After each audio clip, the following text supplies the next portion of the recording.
दिघे साहेबांचं जे कार्यालय होतं मठ होतं, आता त्याला 5 स्टार कार्यालय बनवलंय. त्याच्यासाठी दिघे साहेबांच्या मठासाठी दिघे साहेब एवढा महान नेता होते की त्यांच्याकडे अनेक वर्ष ठाणे महानगरपालिका होती, पण मठासाठी 1 रुपया नाही घेतला. मागच्या बजेटमध्ये दिघे साहेबांच्या मठासाठी 3 कोटीचं बजेट ठेवलंय चहा पाण्यासाठी. आता 3 कोटीची चहा पाणी नक्की काय पिणार आहे देवाला माहिती.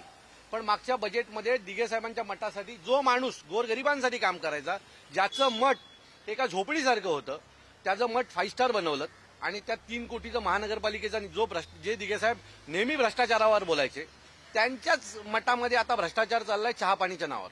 समीकरण आमचा शिवसैनिक, महाराष्ट्र सैनिक ज्यावेळेला राजसाहेब उद्धवसाहेब बोलतात त्यावेळेला त्यांचं ऐकतो, त्यांचा शब्द हा अंतिम मानतो. त्यामुळे खूप मोठा नाराजी नाट्य काही आमच्यामध्ये होणार नाही.